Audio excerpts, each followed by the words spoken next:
Okay, good afternoon, ladies and gentlemen, and thank you all for joining us today for the Water Resource Management Workshop. I am Sathis Venkitasamy, Senior River Care Program Officer from Global Environment Center, will be the moderator for today's session. And I'm very privileged to host this very important session with 4 prominent and esteemed panel members.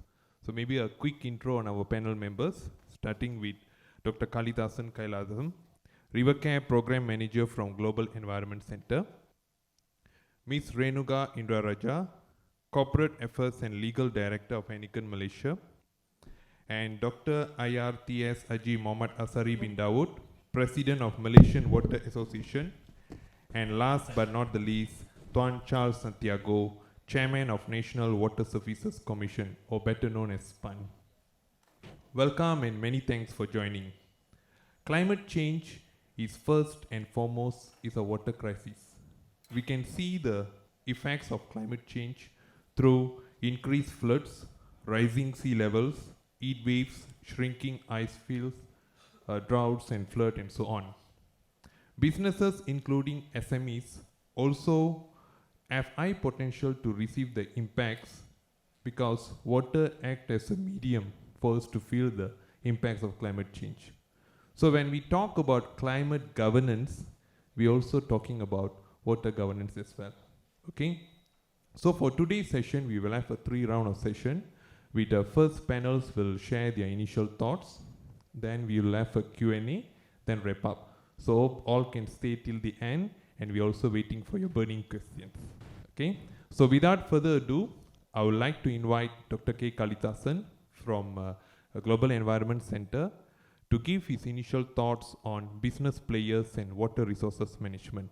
Dr. K. Kalithasan has over 20 years working experience on integrated river basin management, pollution management, stakeholder consultation, river restoration and rehabilitation in Malaysia. Over to you, Dr. Kali.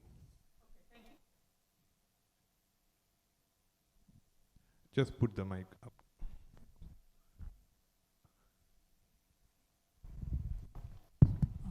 Okay, thank you, Sathis, Tuan Moderator, for the session. First of all, I'd like to take this opportunity to thank the organizer, the Secretariat as well as GEC, for the opportunity to be with this important session about water resource management, so on. So as a first panel, I will take through the overview of water resource management and what's the role that business player can play. Okay, next please. Global Environment Center is a locally registered NGO since 1998. This year is our 25th year in Malaysia, where we emphasize mainly 4 areas: a river, forest, peatland, and outreach program. Okay, with the tagline, building partnership for the environment, because we strongly believe that none of us can be a champion on our own.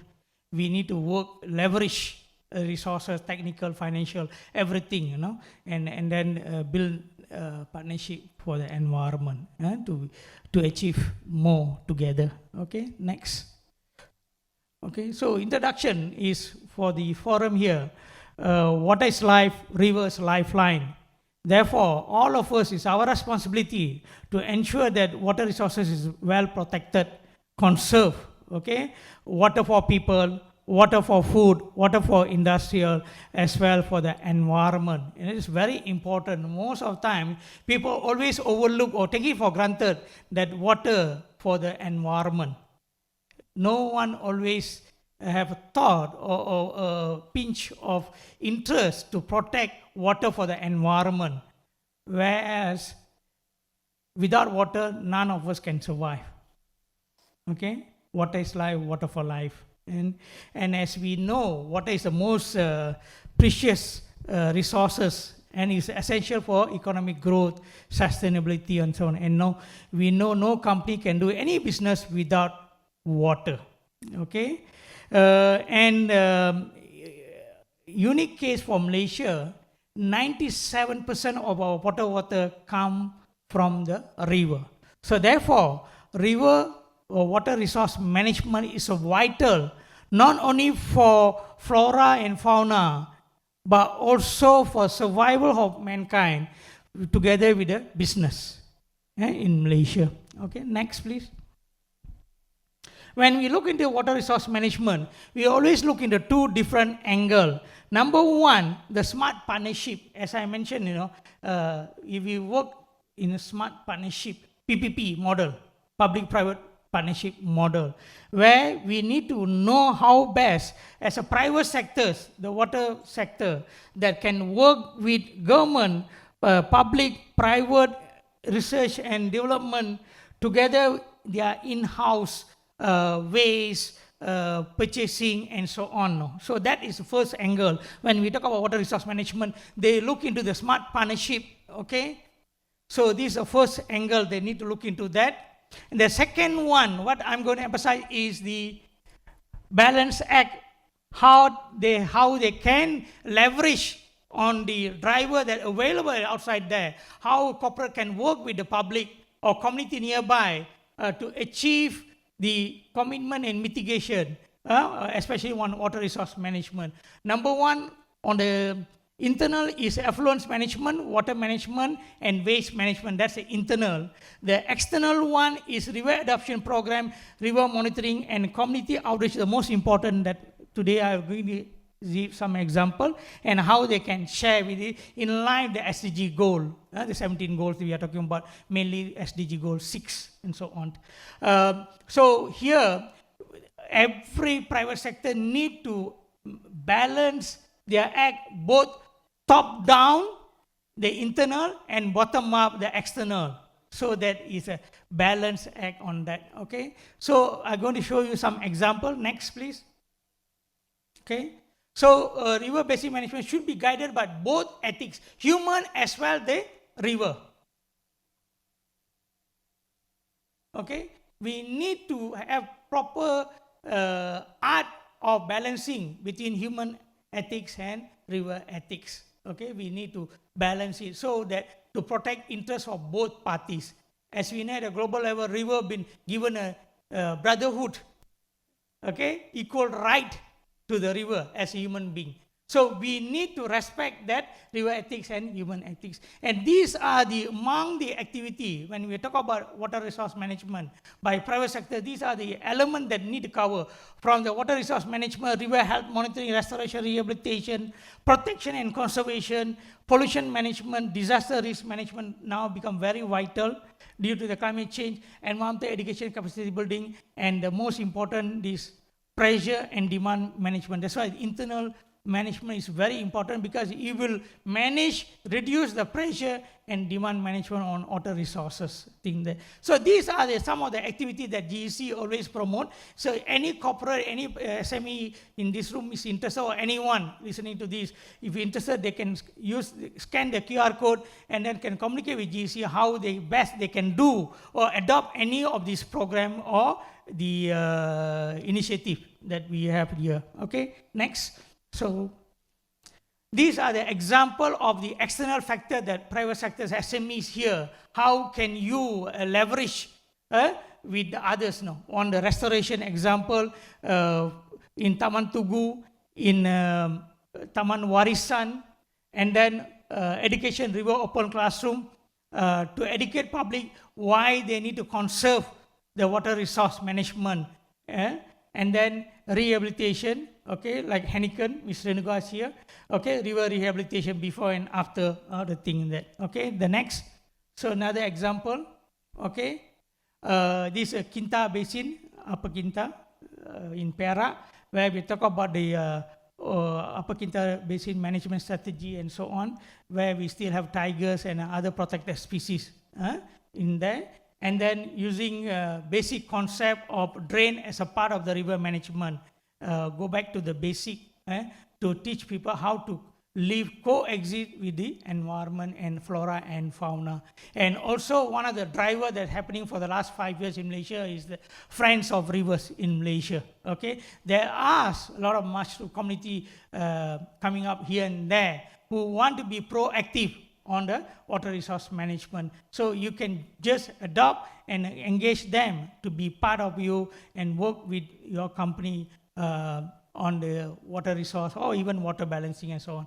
And of course, the other one, untapped, GC strongly believe that is through religious practices. Okay, this is very important to change the mindset of people, to convince them on the importance of water resource management is the spiritual belief. Okay, we can use that to engage people, to change the mindset of people. Why should we learn to protect and also to learn to live, coexist with the flora and fauna in Malaysia? So with the religious perspective. Okay, next. So the last part, just to conclude, why SME is very important. As we know, business need to know their water resources, the depletion and impact of their product, of them to act accordingly to ensure the resources are available to run their production or businesses. As we know, for continuous clean water, potable water supply is essential for the sustainability of business sector. Next, number 2, as I believe everyone aware, the National Agenda for Water Sector Transformation 2040. This is a blueprint for the country, for the next 20 years until for 2040, that to transform the water sector in Malaysia from one that employer, the economic, to the one is dynamic and able to significantly contribute to more to the country's GDP. Okay, and the new vision of the 20 years vision 2040 is the new economic sector, which will not only direct enhance the employment opportunity in the water sector, but also forge the nation's science, technology, and innovation development. This is where our direction there. And the last one will be the smart partnership. That is a key aspect on necessary condition for the successful water resource management. It's interlinked, interconnected, and must be participated by all stakeholders, especially the community. So we need to engage and involve them. And finally, for the sustainability of the business sector, definitely there's a need to balance profit, people, and planet, PPP, and embrace a more sustainable water resource management, which is a must and not longer a choice. It's a must and not longer a choice. So with that, just do it. Okay? Walk the talk, no talk, action only. Just do it, and do it. Thank you. God bless. Okay, thank you, Dr. Kali. I think Dr. Kali put an overview on water resource management and also role of business communities, and also touching on the community-based water stewardship initiatives. So next, it's with great pleasure to invite Dr. IRTS Haji Mohmad Asari bin Daud from Malaysian Water Association to give his thoughts on water efficiency and reuse, looking at it from business perspective. Dr. IRTS Haji Mohmad Asari specializes in water and wastewater at several capacities: owner, consultant, constructor, trainer, and also activist. He has more than 30 years experience in the water and wastewater sector and specializes in lean management, water treatment, and also non-revenue water management. He's also CEO of Syarikat Air Perlis. Over to you, Dr. Asari. Thank you very much, Mr. Sathis. Assalamualaikum warahmatullahi wabarakatuh, and very good afternoon, everybody. I hope everybody is awake. Okay, this is rather very interesting topic to me. I've been talking to our we call it stakeholders who actually play an important role for the sustainability of water industry. So it is a great pleasure for me to be here, and I would like to thank the organizer for inviting me and to talk on the same stage with learned people like my YB,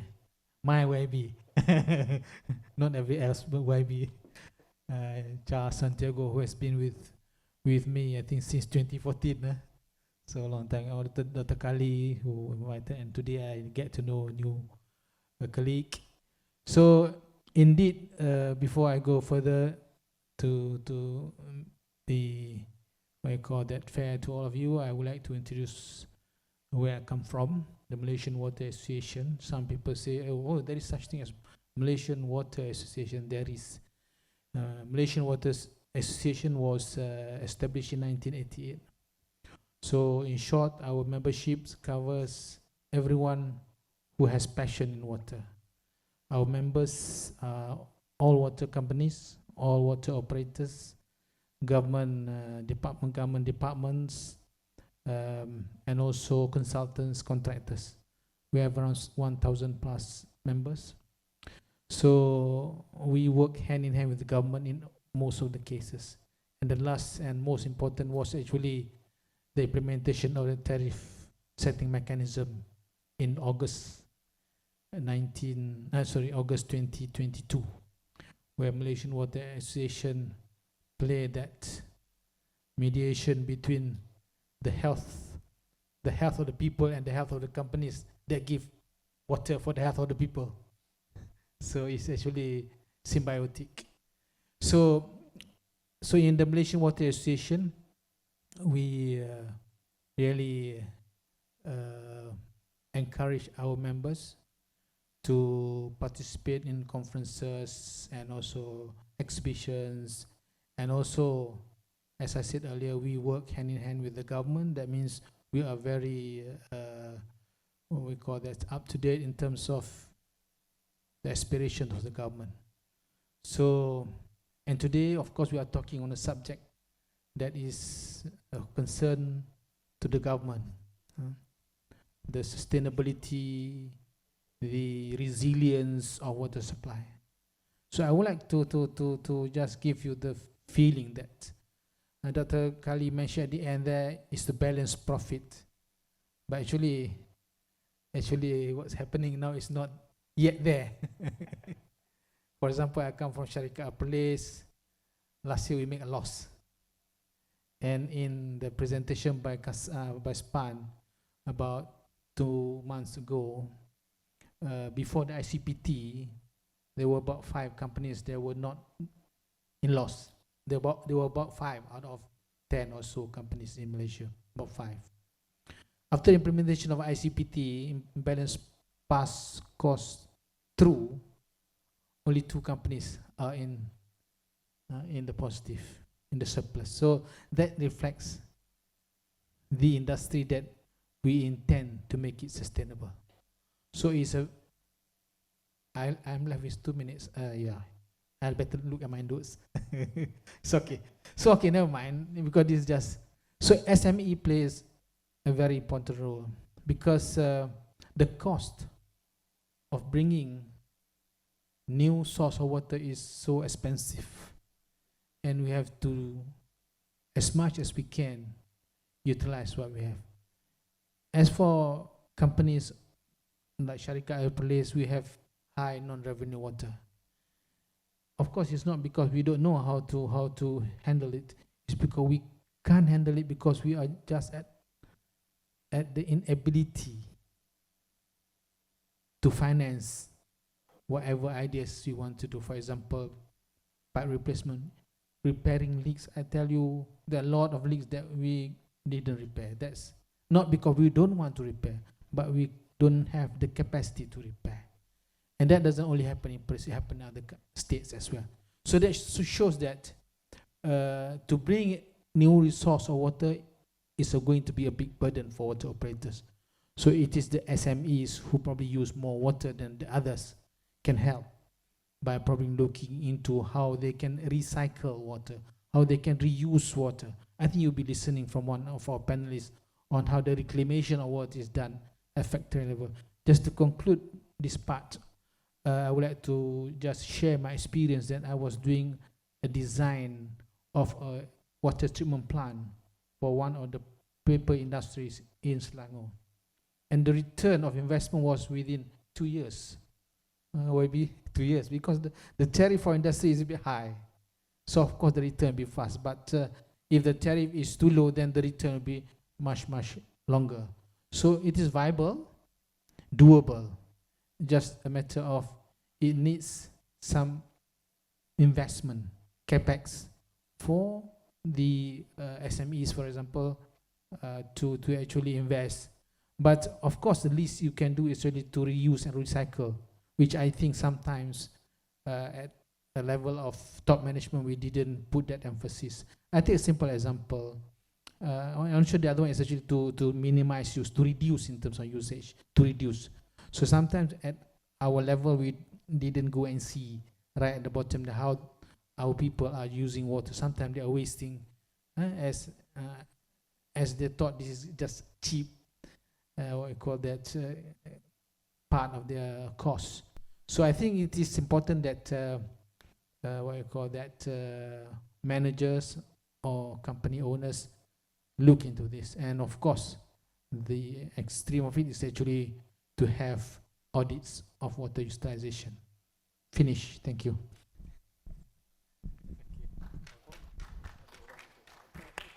Thank you, Dr. Asari. I think if I can wrap up what his point is that he's telling that water efficiency and reuse is possible, but just that we need to look into financing the investment. I think it's similar for climate financing as well. Water also need financing. Okay. So with that, now we move to a big player. Let us hear from corporate perspective how corporate can play role in water stewardship. For this topic, it's a great pleasure to invite Ms. Renuka Indrarajah from Heineken, Malaysia. Ms. Renuka has led to the setting up of SPARK Foundation, which is the company's CSR arm, and driven the adoption of environmental sustainability, social sustainability, and responsible consumption as key ESG focus areas under Heineken's Brew a Better World sustainability strategy. So without further ado, floor is yours, Dr. Ms. Renuka. Very much, Satish. Very good afternoon, ladies and gentlemen. Very happy to be able to share with you today our Brew a Better World strategy, and in particular our water project from Heineken, Malaysia. Can move on to the next slide, please. So this is the global strategy, Brew a Better World. It consists of 3 pillars: responsible consumption, advocating for our consumers and employees to always consume in moderation and addressing issues of harmful use; social sustainability, where we promote diversity, inclusiveness, and equality, and we provide a fair and safe environment for our employees and the contractors who are working on our site, ensuring that they have a safe working and living environment. And in Malaysia, 2 community impacts, community projects being carried out annually with significant investments to uplift local Malaysian communities. Today, we'll focus on an environmental initiative, just to let you know that we have audacious targets to be carbon neutral, net zero carbon by the year 2030 for our production facility and across our value chain by 2040, and that is a global commitment. Yeah? In terms of healthy watersheds, our global commitment is to be 100% water balance by 2030. With that, I'll take you on to the next slide. So in Malaysia, we have adopted a 3-pronged strategy. This is the water stewardship strategy, where we work together towards creating healthy watersheds. The 3-pronged strategy starts with water efficiency at our own production site. We look at how we can minimize our water consumption, looking for all kinds of opportunities to increase efficiency in production, using less water for cleaning purposes, basically being a lot more smart about the volume of water being used to achieve the same result. Yeah? And then water circularity here, we ensure that 100% of our water, which is released post-production, meets, not only meets, but exceeds the DOE prescribed standards. Yeah? And we're looking at ways how to recycle the water, use the water for cleaning purposes, etc. Now, at the top of the pyramid, water balancing. This is the work I'll explain in a while, where we ensure that for every 1 liter of water used, we replenish into the environment 1.5 liters. And with that, I'll move on to the next slide, please. So what is water stewardship all about? It's really about taking care of our key watersheds. So for us at Heineken, our key watersheds are Sungai Selangor and Sungai Penchala. We not only take care, as I mentioned earlier, about the efficiencies within our site, but we look outside of the 4 walls of our production to the water catchment areas. And these are the 2 water catchment areas. This is a journey which we have to work with multiple stakeholders. So it's not just federal and local government, but GEC. We've had a long-standing relationship with GEC since the year 2007. And local communities. Local communities play a huge part in helping to keep the rivers clean, and now in the work which we do at Raja Musa water catchment area. So the purpose of all this is to ensure long-term sustainable source of water supply for our business. Yeah, our business relies very heavily on water as a key ingredient, and for the sustainability of our business, we need to make sure our water supply is protected, our water catchment is protected. Next slide, please. So what we do, we measure the amount of water from the intake versus what is released back to the environment. That volume of water which is used in production, for every liter of water used, we replenish 1.5 liters back into the environment, because we're also taking care of unavoidable losses from evaporation. Next slide, please. So these are the projects I want to touch on a little bit more. So we began the journey in 2007. We started with the river which flows behind our production site, Sungai Way. When we started, the local community were treating this river as a dumping ground. They saw no reason not to toss rubbish out of their apartment windows or the flat windows straight into the river. We had to educate them. As Dr. Kali says, rivers contribute to 97% of our drinking water. It was a long journey. It took about 1.5 years to get various government stakeholders on board, as well as local communities really trusting us and working with us. And in 2012, we're very proud to say that we not only improved the quality of the river, we were able to reintroduce fish into the river. And today, this is achieved not just with changing the mindset of local community, the soft approach which Dr. Kali spoke about, but also the hard approach, which is creating the infrastructure, the rubbish traps installed in the river, as well as creating natural wetlands within the river, as you can see in the photo. Rainwater harvesting systems, we've created 23 systems in Klang Valley, and we've linked this to community farms as well. So this is to take away people's need to depend on water that would otherwise supply our drinking needs. Yeah. Next slide, please. So we then moved on in 2018 to look at water stewardship agenda, where we wanted to take care of the actual water catchment areas. Yeah. So I mentioned Raja Musa. Raja Musa is this absolutely beautiful spot, about an hour's drive out of Kuala Lumpur. It's a water catchment area for about 30% of the drinking water needs for Klang Valley.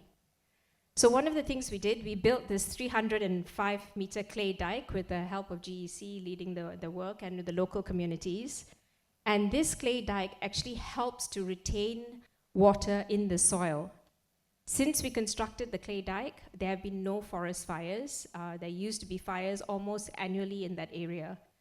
And of course, when there's a forest fire, water has to be drawn from the water catchment area to put off the fire. So a sustainable solution, not only in terms of preserving the biodiversity there, but also in terms of maintaining the amount of water in the watershed. So simple solution, guys. Across the world, we see governments and companies pushing for the creation of boreholes, but this is a very simple solution which is environmentally friendly. And then at Raja Musa, we've also reforested. We planted 1,800 trees across 3 hectares, involving our employees and involving local communities. So this has been an opportunity for employee engagement as well. Okay, I'll move on to the next slide.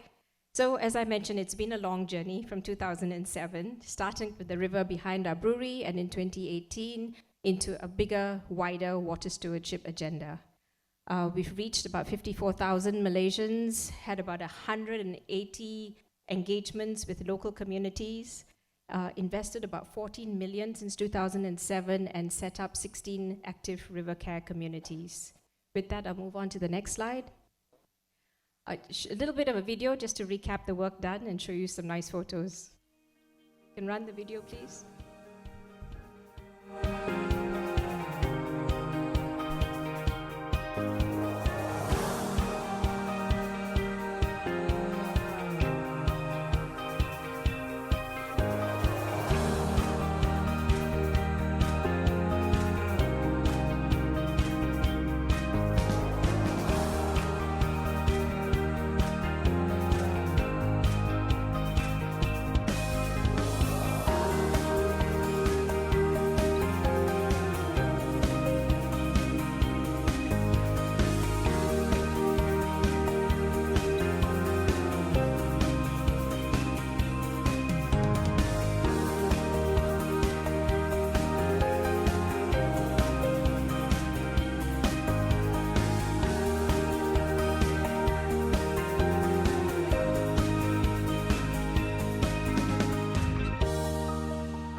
Thank you for your attention. Takes me to the last slide where basically want to talk about the commitment for the future. As I mentioned, it's been a long journey, but we want to show that we are here for the long haul. We've committed another 6 million to be spent over the next 7 years.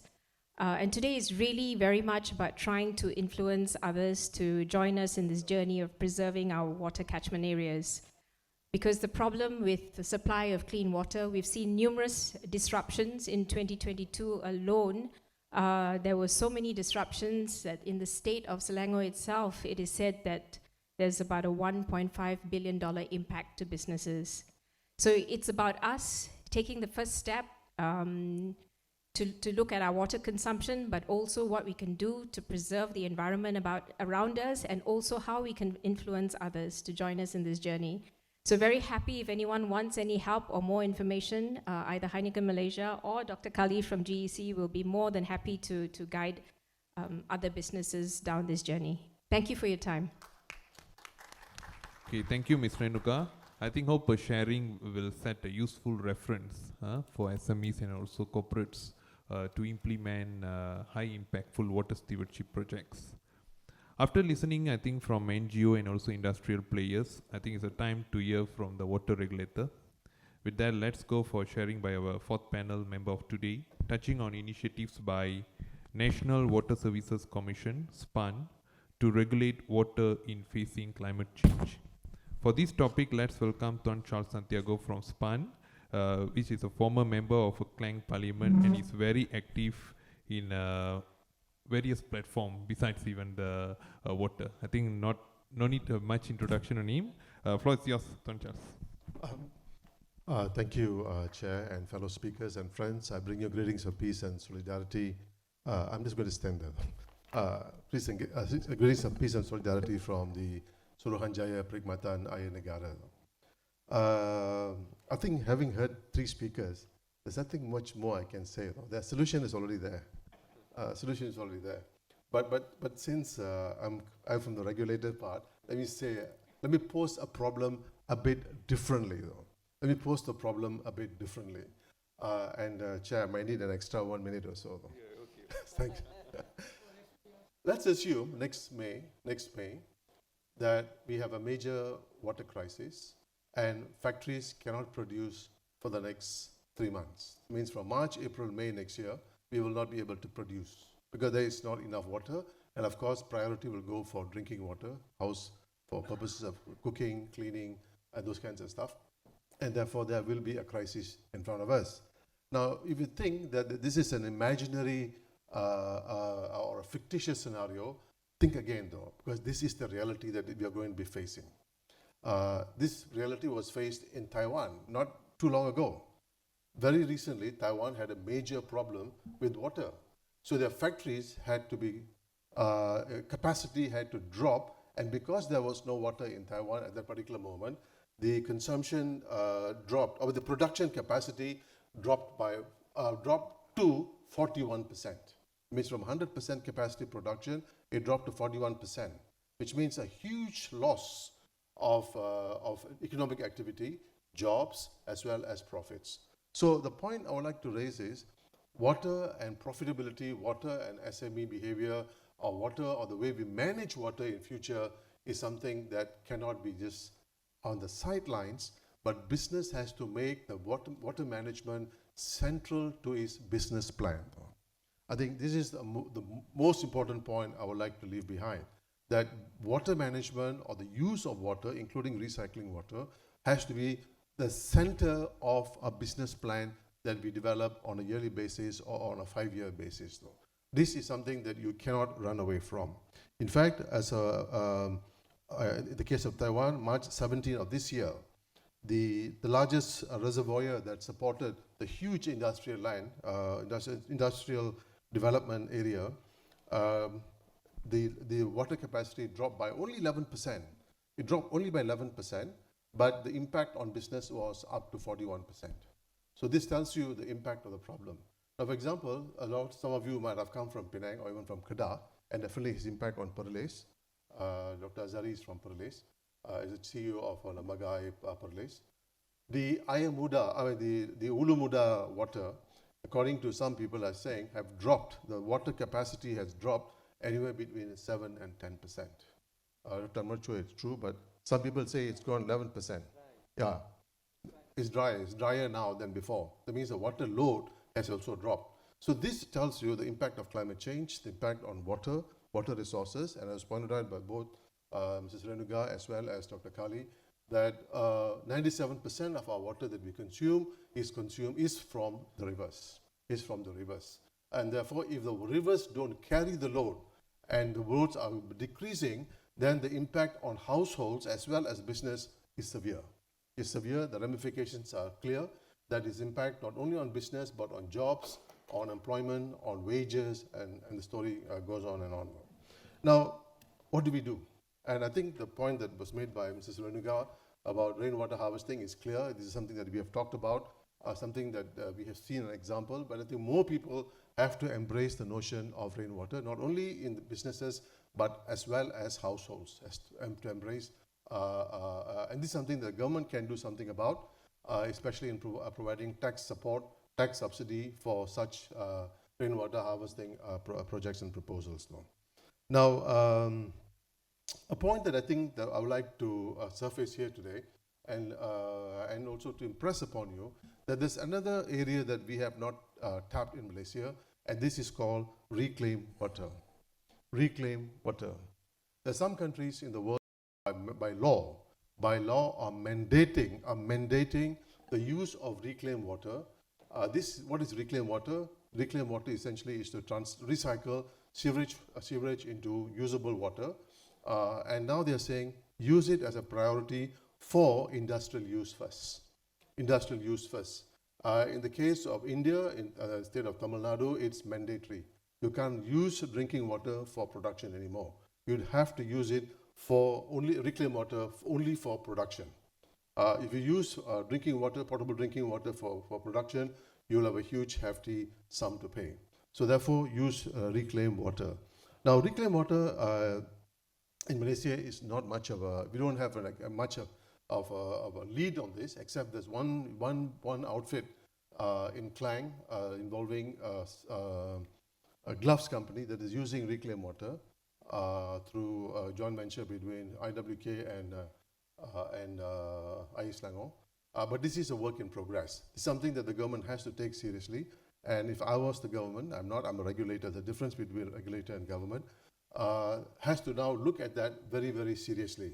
It has to mandate, that means give a 5-year plan, a transition plan, to ensure that all the industrial sites in Malaysia needs to use only reclaimed water and no longer potable drinking water for its industrial use. You can also use it for agricultural practices as well, also for municipal purposes like landscaping, parks, toilet flushing and firefighting. And also you can use it for industrial parks, industrial operations, power generation, as well as for railways. This is something that other countries have shown. India has done it, and if India can do it, I don't think why we can't do this in this country though. For example, example of India, that's the face of pressing water scarcity. Several regions in India have championed the use of wastewater treatment and uses. For instance, the city of Bengaluru has mandated certain apartment complexes and industries to set up sewage treatment plants, ensuring that treated water is used for landscaping and flushing, among other non-potable purposes. And then in the very famous state of Tirupur, and Tamil Nadu, the pollution was a big thing. There was a lot of concerns on pollution. And now they have implemented a zero liquid discharge system, recycling water in-house, which not only conserves water, but also protects the environment. So therefore, you can keep up piling up the number of examples in other countries where reclaimed water is being used, and I think something in Malaysia that we should consider. And in fact, this is a big business opportunity. Although water is regulated in this country, but I think this is a big business opportunity that one can surface, and some of you who are in business are dealing with water conservation and environmental issues need to take up this issue, something that SPAN is looking at this time, and we will be making some recommendations in the next couple of months after consulting MWA as well as other players on the need to move on this, including the government of Malaysia, the minister included, on the way forward though. So what I suggest that we need to do is, we have a National Energy Transition Roadmap. The government has just put forward the last couple of weeks, but I think without water there is no energy though. Although climate change largely involves the abuse of the energy, or the way we need to think about energy, that's important, but without water, you can't run your energy, you can't run your factories, though. You can't run your offices, simply not possible. So therefore, it is time that we look at a water transition roadmap for Malaysia. Although Dr. Kali mentioned about the roadmap of 2040 earlier, but it does not encompass reclaimed water. It does not reclaim water. And therefore, we need to look at a water transition roadmap for Malaysia, and it's overdue, I think. And one of the elements that we can introduce as part of the roadmap or the water system that we are proposing, or the water transition plan, is something very simple that we do for energy, something that is required as part of the BERSA.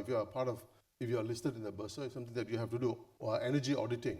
So now we are saying that water too needs to be audited. Water too is audited. I think I've covered my extra 1 minute. I leave you with the thought that it's time to rethink water.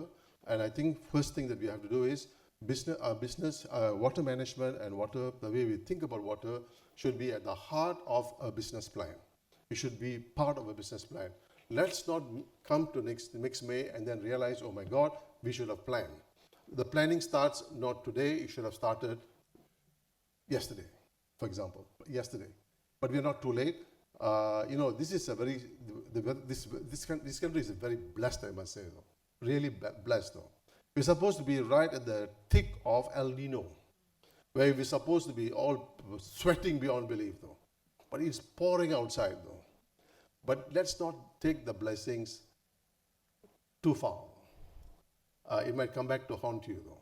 It might come back to haunt you. Sometimes when you have too many good things happening, we take things a bit lightly. So therefore, let's start planning before we have this problem of water scarcity in a very big way. So I think it's important that business have to start incorporating water management as part and parcel or central to business planning. I think this is the most important message, and reclaiming water should be something that we should be supporting. As a policy, the government has to be doing as a matter of priority. With that, I thank you and thanks for your attention. Okay, thank you, Tuan Charles. I think I no need to wrap up. YB himself already, wrap up the key points. I think so. Now we move to our second round, which is a Q&A session. So I would like to invite the audience. You can direct your question to the specific panel members. Maybe you can start with introducing yourself, your name, and where are you from. Okay.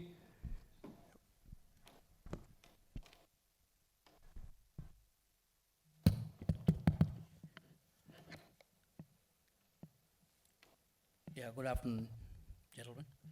My name is Raja Kupuswamy. I'm a retired Irrigation DRR engineer.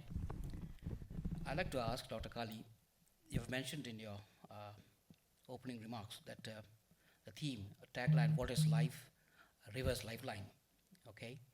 And he says 90% of the water comes from the river, and by our national agenda, WST 2040, that we have to have an attitude that walk the talk. The rivers, water is our lifeline. And also you just touched on SDG goal, UN SDG goal, okay? Goal number 6, 17 of them, goal number 6. Can GEC share with the actors here, all of us, what is the SDG goal number 6 that GEC can contribute to the feds, to the state, to the local authorities, and the community at large in order to, take care of our water needs now and future? Thank you.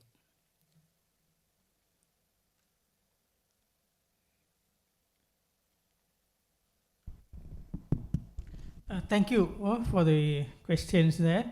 I think you're talking about water is life, water is river's lifeline, and SDG goal 6, water and sanitation, which emphasize.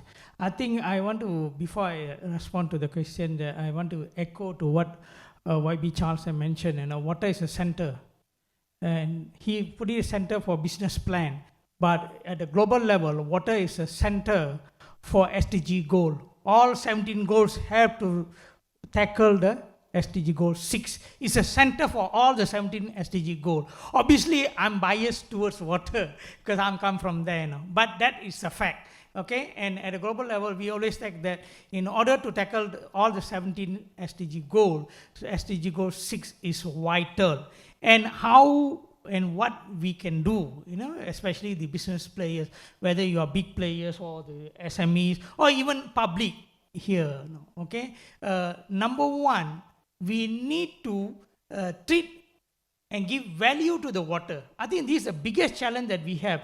People take it for granted, water for granted now, because they say water is free. So that's one, the value is not there. Okay, people don't value the water, that's number one. We need to see water as a GDP. Okay, and another concept that, water is abundant. Is it true? Is it water is infinite? Yes, water, H2O is infinite, but unfortunately not the potable water. So the issue is we need to educate ourselves the difference between water and potable water. Okay, the issue is water, yes, we can't destroy and we can't create water. But unfortunately, the potable water is not. Okay, there's a limited due to the pollution and other things, wastage and so on. So we have to educate everyone from the business players to the public as well the politician, that as much as we want to emphasize water is for everyone, what is a basic right of people, but we also have to put the value, make sure people understand the value. You compare between the sector of energy and water, people care so much on energy, not so much on water. Why? Basically because of the tariff. You on the light on, your parents, my mom will scold. But you on the tap run, nobody will say anything.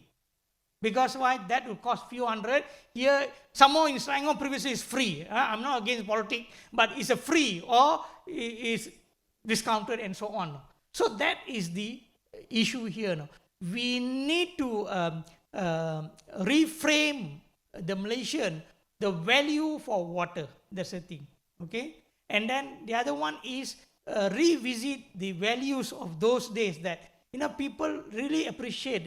What Charles mentioned about it, reclaim, reuse lah. I think rainwater harvesting. That is not something new technology. When I was small, my parents practiced that. Every time thunder, all these things, everyone have to collect the pail and put outside. Collect the rainwater harvesting. It's not something new. It's not rocket science. But unfortunately, nowadays we need to bring people to the hotel to teach them about rainwater harvesting, the composting, which traditionally was practiced by the public. Okay. So to cut short here, I would say that my simple yet the basic is go back to nature, adopt nature-based solution, revisit, reconnect with nature, and also finally all of us, we need to learn how to coexist with flora and fauna. Environment not sole property of human being, it belong to other creatures as well. With that, I think that's a general comment for you, Mr. Thank you.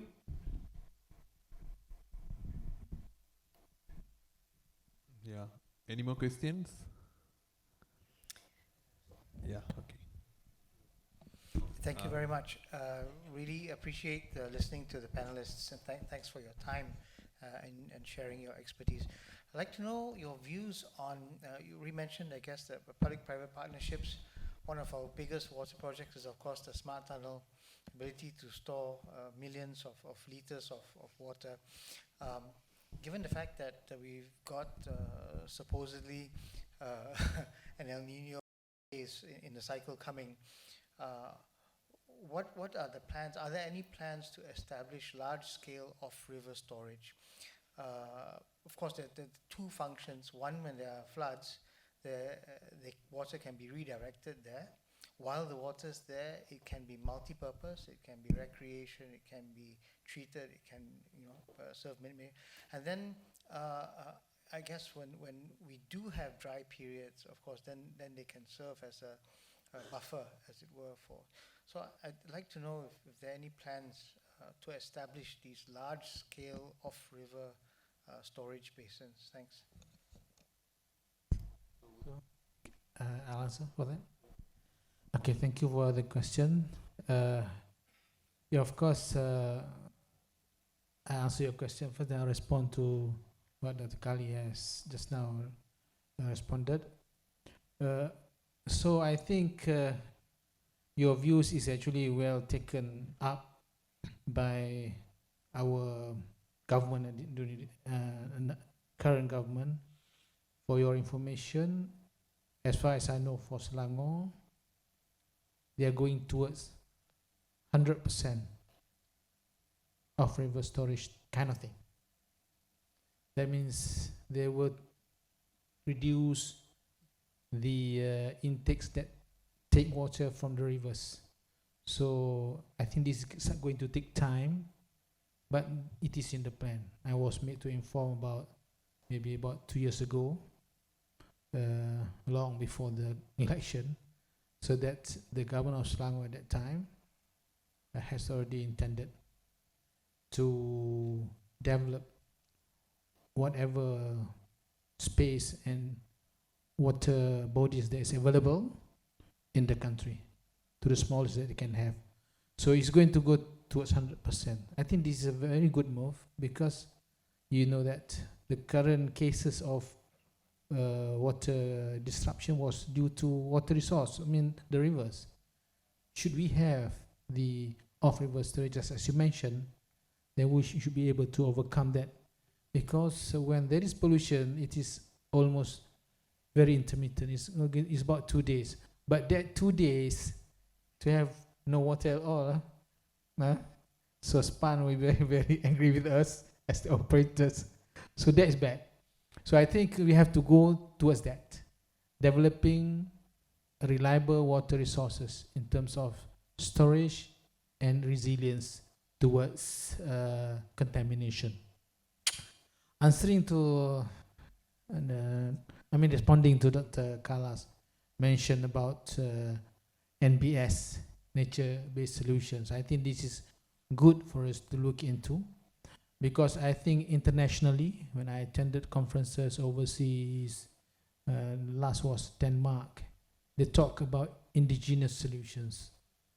Probably that was the first time that they talk about indigenous solutions. But now it has been a trend that people are looking for local and indigenous solutions. So I think within your organization, there must be some local knowledge, which is, of course, of paramount important and an advantage to you, which can be utilized to provide solutions. So besides science, nature, besides science, indigenous and local knowledge also have a strength in what you call that, to ensure resilience in water supply. So yeah, I think Dr. Kal has mentioned a lot about water resources. And of course, I think the advice given by MyYB about the importance that water become the center of the management, I think is a fact that we have to be a bit more careful, because this is a serious affair. You have been safe because, as we mentioned just now, because we are lucky, we are in Malaysia, and we expected El Nino, it doesn't come. If it really come, I think I might not come here. Thank you very much. Want to introduce the term that GEC use, traditional knowledge. So there's another knowledge that we need to tap into, especially orang asli. Okay, thank you. Let me just quickly respond to the question that was raised by our colleague earlier. The off-river storage, for example, Selangor. Our reserve margin in Selangor is only 3%, which is not very, it's not a safe position to be in. SPAN's recommendation is 15%. That is the recommendation for a reserve margin. So the Sungai Rasau project that is now developed, that has been launched a couple of months ago, but it will take another 3, 4, 5 years to finish, will allow that 15, but is actually based on off-storage, off-river storage idea. So a lot of these ponds are being used as a way of doing it. But also I think we can learn from other countries like Australia, where in residential areas where there is provision for water storage. So if there's a flood, the water goes into the storage first. And that becomes a way to accumulate water and save water for the long term, but also to decrease, it's a kind of a flood mitigation, but also provides a reserve support for water management in the future. But this is way forward, but we are a regulator, so we really can only suggest, but it's the government that really has to do, make the noise though. We regulate Dr. Asari. We tell him, hey, you can't do this though. And he says, of course we have no choice, we have no money. He's already said, no tariff. So these are some of the issues that we have to deal with. But I think it has come to a point that if we do not manage water in a very efficient manner, we are going to pay a heavy price, a huge price, not only for Malaysia, but for the rest of the world though. That is why the question that was raised by Raja is a very important one. By the way, he's a UN consultant on disaster management though. And people go to him for advice, what to do when there's a disaster. He's the man though.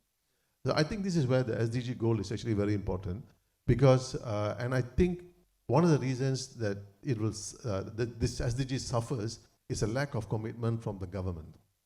And here, the multilateral bodies like the IMF, the World Bank, the Asian Development Bank can support governments to realize their SDG goals. But because governments themselves don't have the money, that's the bottom line.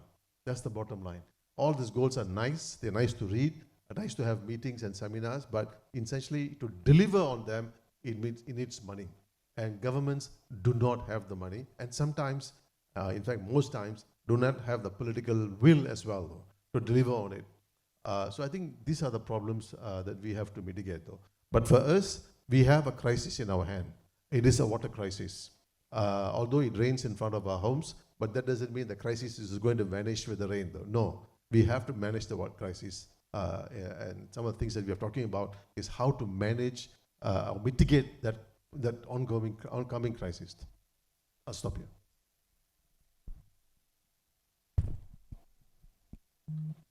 Hello, thank you. My name is Marina Yong. I'm with the Malaysian Institute of Corporate Governance, but I'm also on the board of IS Selangor. So I'm really pleased to hear all the initiatives that are being presented today, and also heartened by what YB Charles has said about using more reclaimed water. I think that's very good. I think the problem that we have in Malaysia is pretty much a money issue, finance. We're not pumping enough money into the infrastructure, the water infrastructure of the country. And I think we have to be creative in how we source funding to improve non-revenue water. Yeah. Some of the states, even though the government has provided matching grants for NRW, but the problem is the amount that the state themselves have to put up for their part of the grant, that also is limited, isn't it? So if that part is limited, they can't even go for the matching grant, right? They can't put in the finance for the NRW reduction. So I think one of the things that we could try is to create a financing instrument where you actually offer to the multilateral and other international aid organizations a project where you tackle all the NRW in all the states. So this will be a very large funded project, over 10 years, 20 years, and you would set targets for each of the states, and the aid organizations will put in their component of the fund, the government will put in their component of the fund, and the tariff has to rise, because the tariff has to increase, because then the water companies can then put in their part as well. So there's three parties to this financing: the government, the water companies, because the tariff has increased, they can afford to put some money in, and thirdly, unilateral or multilateral aid. I think that's the way forward. Otherwise, we're still scratching our heads in Malaysia, how is the government going to help the water companies, and the tariffs are not going up. And the other thing I would like to suggest about the tariffs is that the government consider, or SPAN considers, a differentiated tariff schedule, meaning you can't have a one-size-fit-all tariff across the, all the states, because they're all at different levels of water productivity and sophistication in water management. So I think you need to have 2 to 3 tiers of water tariffs that are differentiated according to the NRW level of that state, as well as the water management capability of that state. And I think this is something that even if you go to the multilateral funds, they would ask for something like that, isn't it? That you are trying to improve water tariffs as well. So that's just a suggestion that SPAN could think about. And I'd really like to raise one of my bugbears, no, 2 of my bugbears. One of my bugbears is that, in the housing estates, too many of the landed properties have tiled over or cemented over their garden patch, okay? And this is not helping in terms of the hydrology of the area, isn't it? So I really think that moving forward, all the city councils have to ban people from concreting or tiling over that green garden patch. My second bugbear is our very high LCD, our per capita consumption. It's crazy. I mean, we're one of the highest in the region, and it's so easily fixed. We just have to install a 2 ringgit, 3 ringgit aerator, and you reduce your water consumption by 30 to 50% automatically from that tap.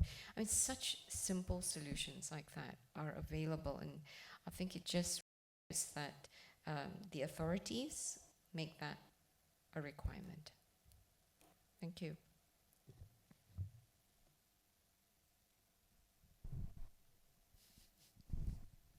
Okay.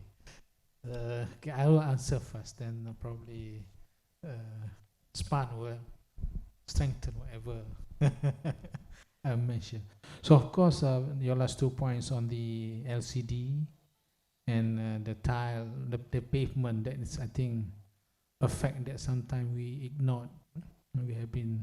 We couldn't care about it. It's so important. That's why we have flash floods around, because the water just can't go to the ground and get dissipated, which is actually reducing our availability of water during the drought season. And somebody asked me about why do we build ORS, for example. Why do we build ROS, off-river storages? It's because there is no more ground or soil that will keep the water for you, unlike before. Before, we have the trees, we have the gardens, we have all the greens, and all the water will be seeping through and kept. And then during the dry time, it will flow out naturally, because of the level of water in the river, in the drains are all low, then they come out. But there's no more water inside there, there's nothing. So that's why off-river storage is actually the replacement of that. Basically, I would say, replace the permeability of our soil. That's all. We need to keep that water, because if we don't keep that water, water just flow to the river, to the sea, until we have no water to use during. I take an example in Indrarajah, Selangor. The amount of rainfall that happens during the normal rainy season, the amount of water in the river at Indrarajah, Ninisel there, Ninis Selangor, for 10 days is enough. For 10 days, the amount of water there is enough to fill the Selangor Dam, which take more than 1 year to be filled up at that position. Sungai Selangor Dam is positioned at Kolaku Baru. It takes about 1 year to fill up with the rainfall, natural rainfall, without any water transfer. It needs at least 1 year. But if you take the amount of water available at Indrarajah, it just take 10 days to fill up the same dam. So that shows there are a lot of water that just leave the ground, go to the sea. If you don't tap it, then you will lose it. And also some just now where we mentioned about reclamation. Reclamation is probably, I would say, after a long thought, I would say that this is the only solution for the future, because the demand keeps on increasing. That water is finite. You can't get any more water. So the only way to have more water is to reuse it, to reclaim it and use it for the purpose that is suitable or for whatever purpose. Of course, as mentioned, can be used for municipal, for cooling system, for generation of power, whatever it can. So there are a lot of possible use. And I think we need a champion. Lastly, SPAN also can champion for us, to champion the situation. I'm talking from an experienced engineer. I'm already 61 years old. I was in water industry since 1984. Our infrastructure is in bad shape. We can't be too confident that we are going to be able to be as we are today if we didn't do anything. So we need a champion, somebody who can actually champion and say that we are now in a different zone of, it's not comfort time. We are going to face crisis. I tell you, we are going to face crisis. But if we do something, and of course we need somebody to champion that. And of course, if I can challenge, I will challenge my YB. Thank you. He's very smart though. He's passing his responsibility to me. He's the point man for Perlis though. And former commissioner of SPAN as well. But I think your point is well taken though. Your argument that you made, we need to have a new innovative financing scheme in place to bring together, this far in terms of financing, it's always the state, the federal government, and maybe local banks. And when I say state, I mean PARP in this particular case though. But now maybe if we involve multilateral bodies, agencies, that will give us more money, more funds, but at the same time we need to fulfill though. But the problem is, we have different, our operators are all at different stages. And some of them are really in bad condition. So the basics are missing. So we need to work on the basics, build the basics, and then pull them up. So this is a very challenging situation to be in. Something that we recognize, but I think more responsibility here goes to the government. What is the government's overall strategy on this? And I think we need to have this debate with the government. Thank you. I think, can I add? Tuan Moderator? Can I? Okay, I think beside what you pointed out, the tariff rate and other thing, I think the other one will be, we also have to look into the demand management.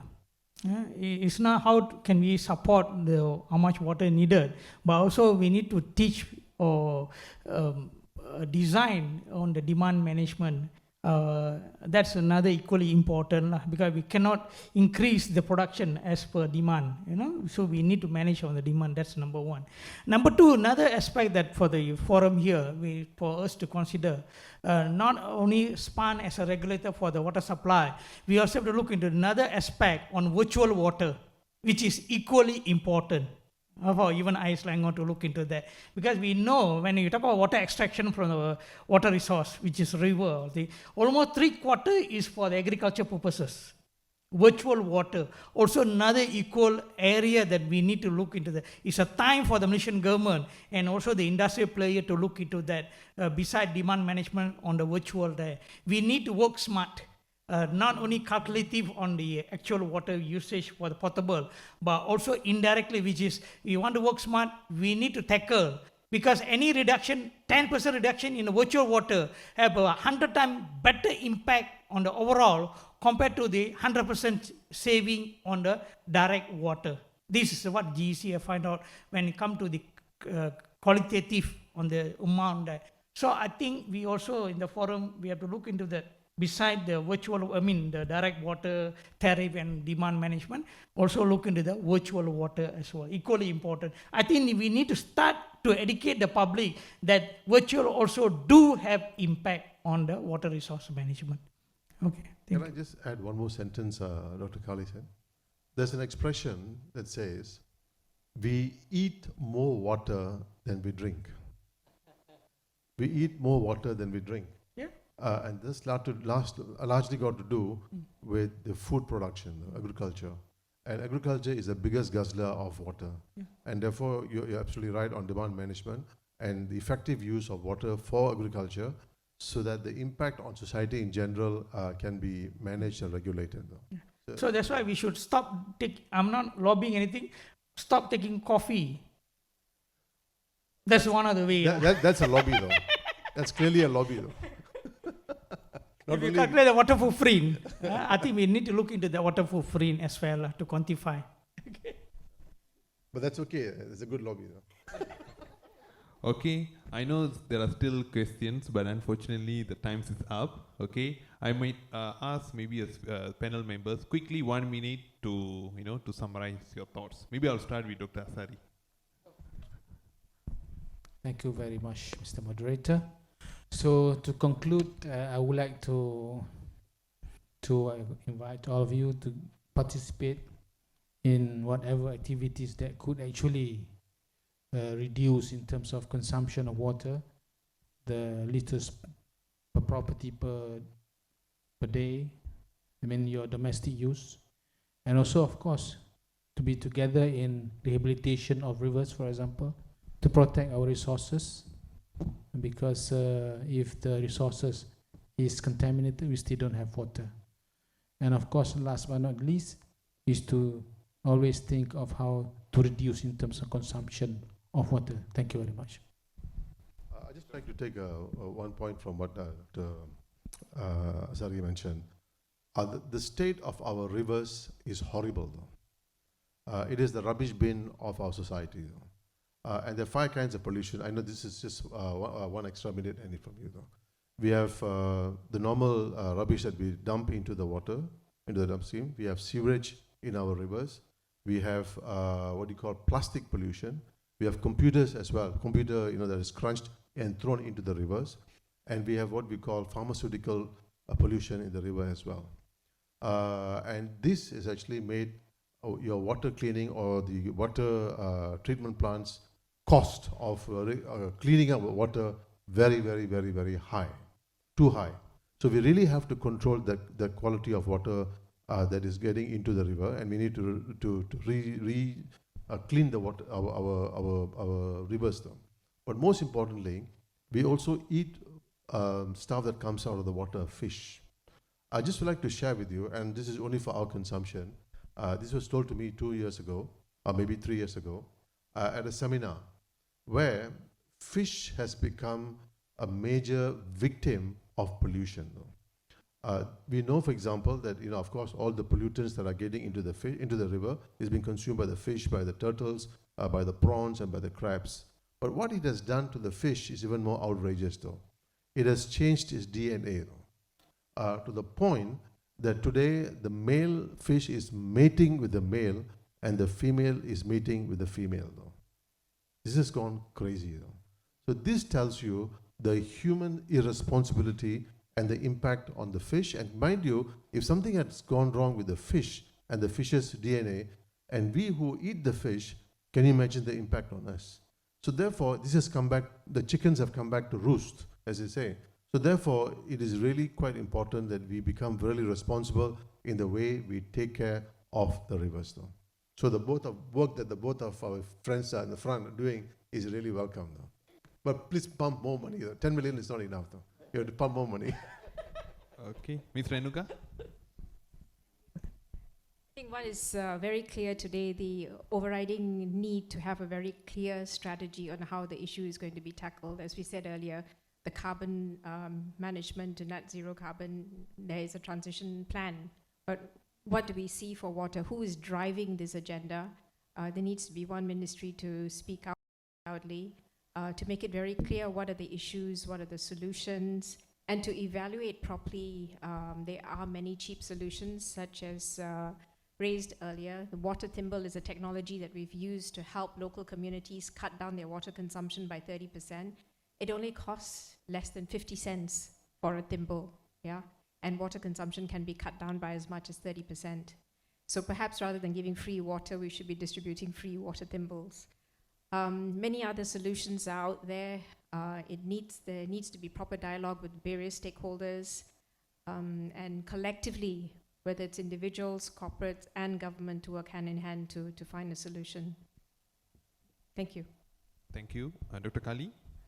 I think to summarize and take away, water is life, river is lifeline, and no water, no business, no revenue, as simple as that. Therefore, continuous clean water supply is vital for business sustainability. And what can we do? Everyone just do your auditing. We need to quantify how much water we are using, how much water we need, and how much water we are wasting. Okay, we are talking about usage per capita, per head, per thing. We know one of the highest in Southeast Asia. Malaysia boleh for wrong reason. Okay, and so on. So I think it's a time for not only for individual level we do water auditing, but at the corporate level for business. I think Heineken have done that, and then they have achieved their water balancing. Each of our corporate members should at least explore the possibility to look into your water auditing and then develop your business plan according to water plan, so that you can achieve, as our YB said, there's no profit. Obviously, there will be profit if we manage water accordingly. So please audit water usage, both direct and virtual water as well. Thank you. Okay, so thank you. I know the time is up. And thank you, ladies and gentlemen. And I would like to request a very big applause for our panel members. And keep in touch. God bless.